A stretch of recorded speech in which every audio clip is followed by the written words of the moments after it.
welcome back to School for Startups Radio. Again, thank you so much for being with us. Very excited to introduce you to my first guest today. His name is David Schnurman. He is the CEO of Lawline and Further Ed. He is also a Forbes columnist.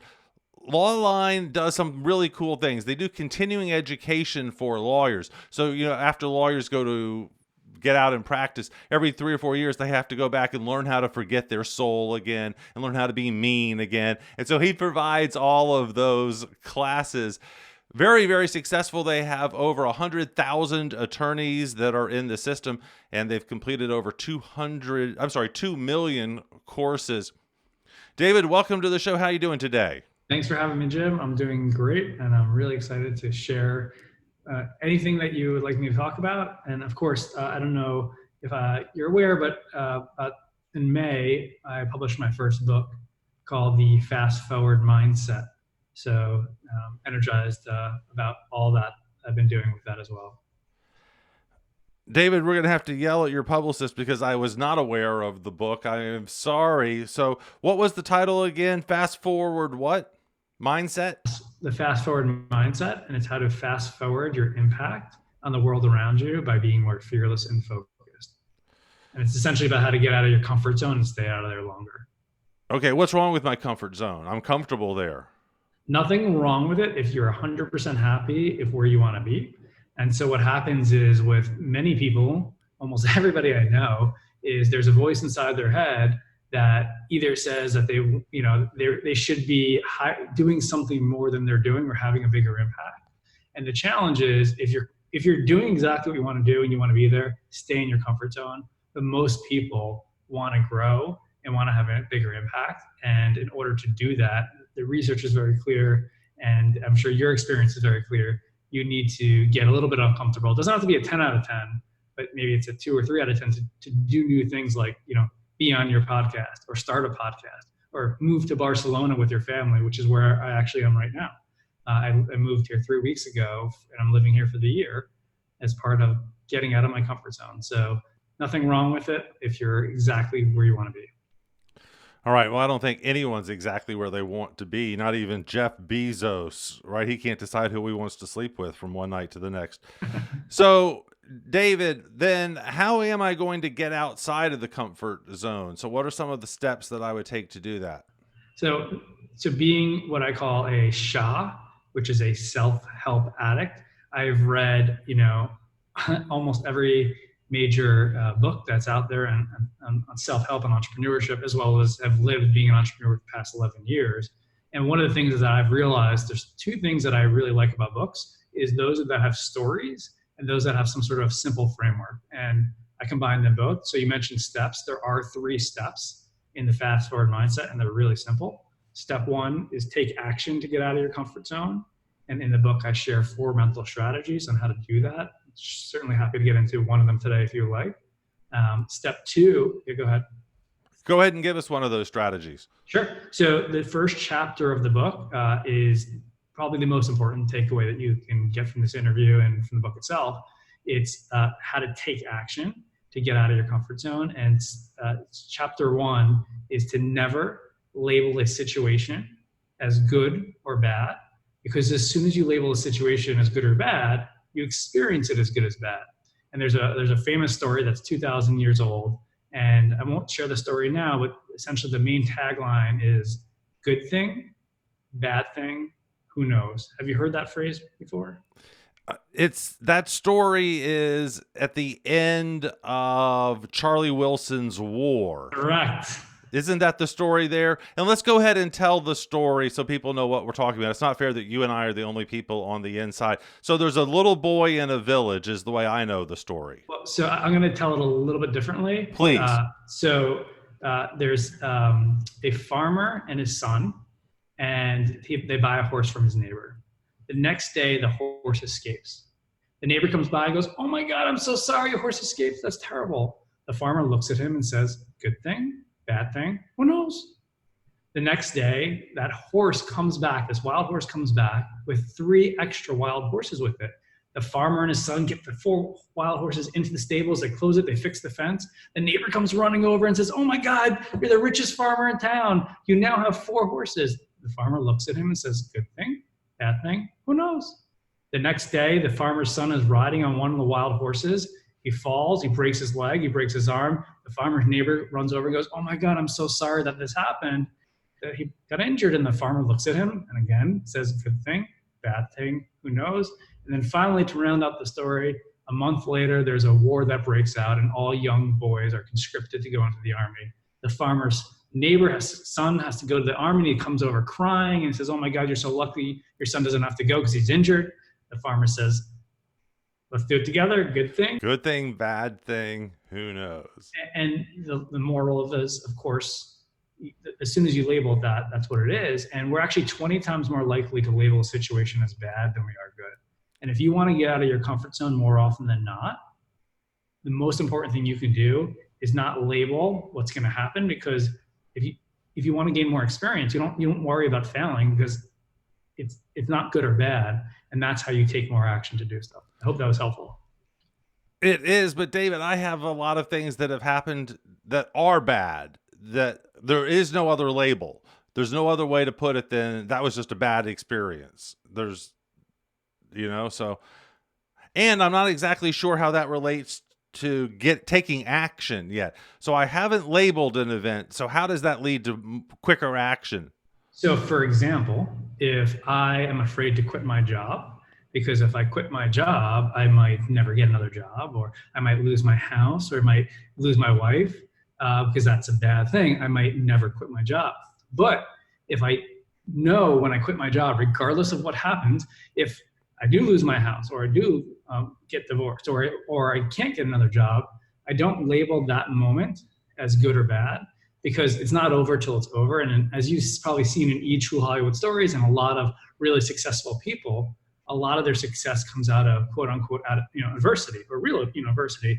And so while it might not be comfortable over the long term, you can't label it as good or bad. And that's why. Does that make sense?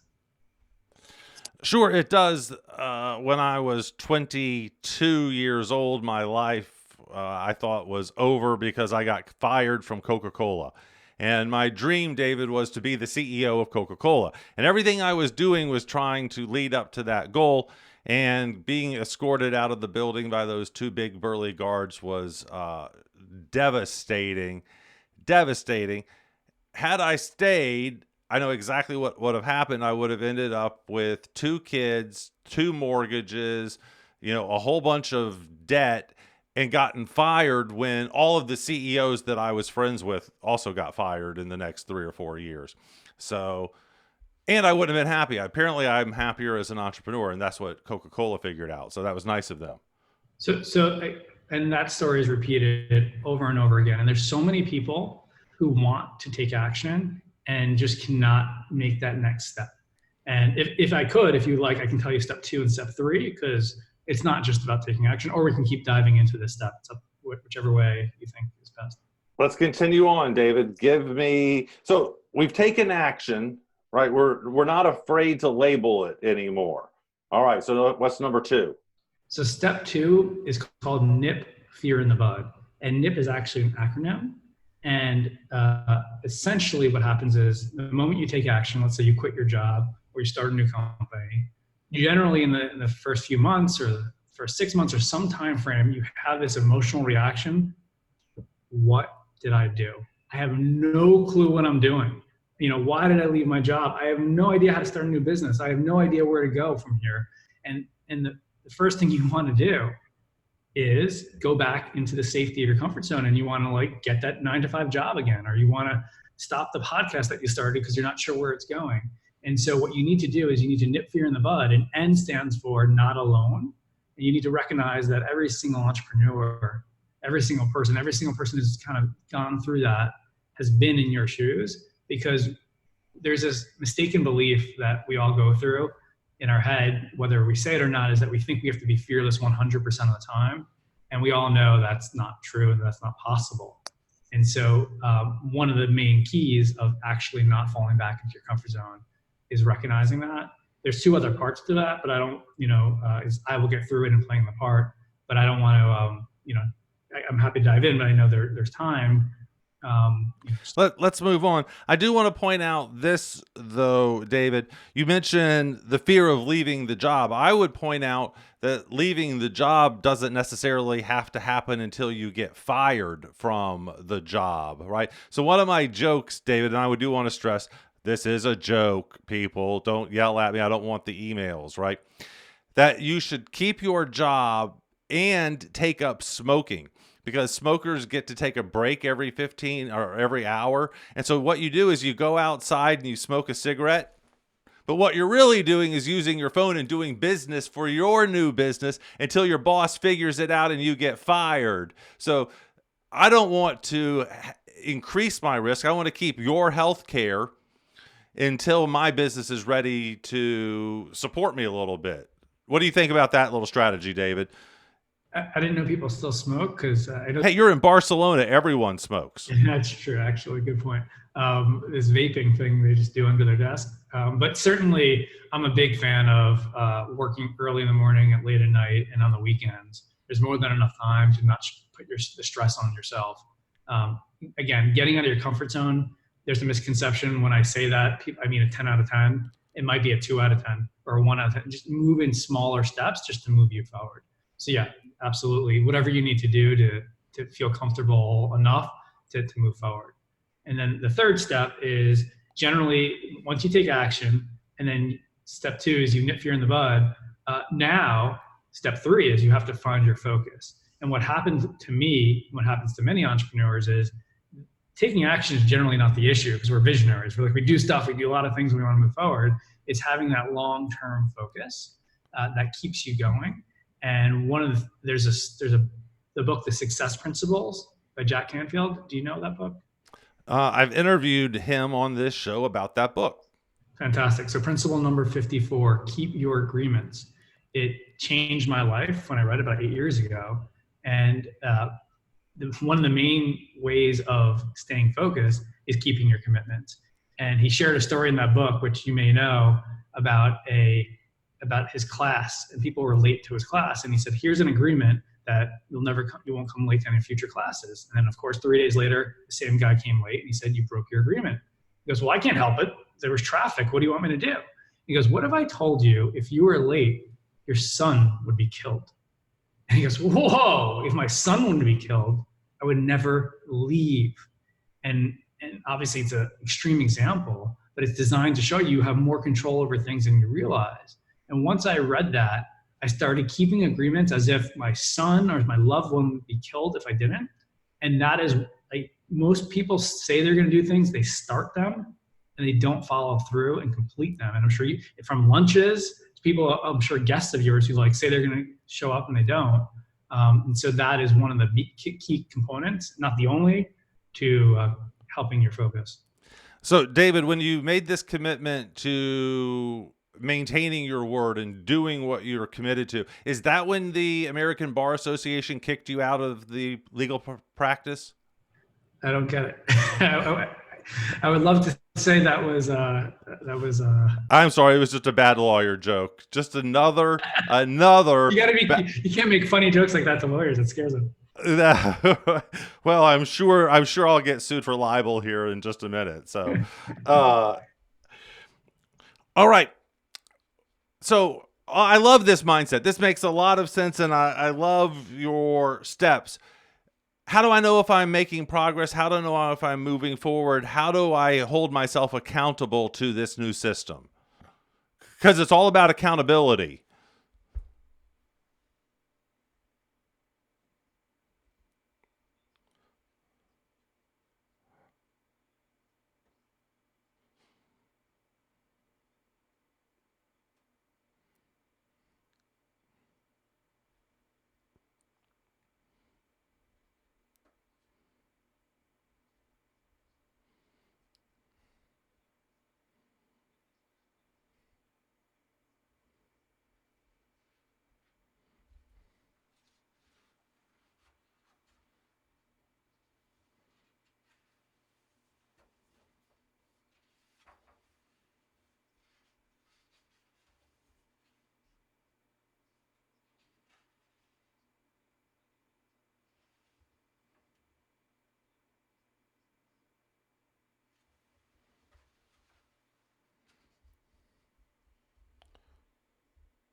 All right, David, I love the book and congratulations on it coming out. This looks like a fantastic one. I hope it sells well for you. Let's jump a little bit back and talk about you now.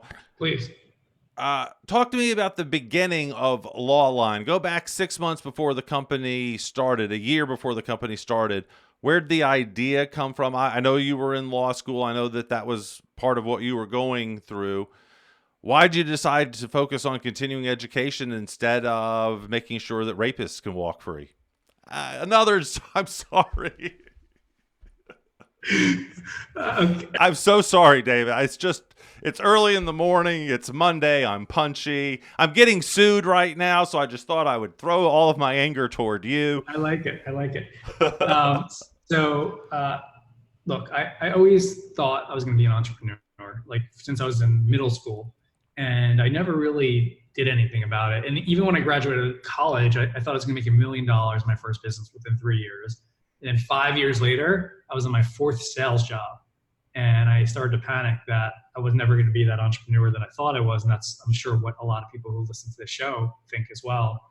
And that's where I decided to go to law school, because I decided it was better to have a career for the next 30 years than to be in the sales jobs that I was directionless. My second year of law school, I ended up getting thrown out of this law firm that I was working at because for silly reasons, just thrown out the day I told them I wasn't going to stay on long term. And it was really impactful on me, and it really affected me. And I realized I never wanted to be put in that situation again. And it rekindled my dream of entrepreneurship. So in 2006, I started a TV show. So you'll appreciate this, on Manhattan Neighborhood Network in New York, interviewing entrepreneurs. And my goal was to interview as many entrepreneurs as I could have started, so I would learn how to start a business within 1 year or less. And doing that, I realized I could take the camera that I had and start interviewing attorneys and turn those interviews into courses because it was mandatory. And luckily, I didn't have to start from scratch, because 6 years earlier, my dad had started the business Lawline, and he thought he could, it was during the dot-com boom, make millions of dollars and retire. But after 6 months of doing it, it never really worked out the way he thought it would. But he still had the basic idea. And so he never shut it down, but maybe he made like $10,000 a year without any focus on it, and just from being on Google. And so I decided in law school, I said, well, what if I take this, I take the name Lawline, say we've been around for 6 years, and just say that's business. And that's what happened. And you're so lucky and so smart. You have a captive audience. As you said, the lawyers are required to take these classes a certain number of hours every year, just like doctors and other professions as well. Were you aware of how lucky that made you, that you had a trapped customer base from the beginning? Or did you realize that a couple of years later when you were talking to your friends and they're going, I can't find any customers? And you're like, yeah, but mine are required by law to come to me. Well, so it goes both ways. So of course I knew that right away, because I was trying to sell courses to entrepreneurs back then. It was hard. So that's why I was like, well, for attorneys, it's not going to be as difficult. But of course, when it becomes mandatory, it also becomes a commodity. And so there's hundreds, if not thousands, there's thousands or tens of thousands of CLE providers all over the country, from mom and pop shops to law firms to multi-billion-dollar companies. So that's the other side of mandatory. And so it's a difficult market and a competitive market, and where every state has different rules. Luckily, we're the best at it, so we work really hard to compete and to differentiate ourselves. And how do you differentiate yourself? An online class is an online class. I'm not going to pay attention to it anyway. I'm going to be watching the football game while it's on. So yeah, that was certainly our mentality for a long time, that most of our customers just cared about compliance.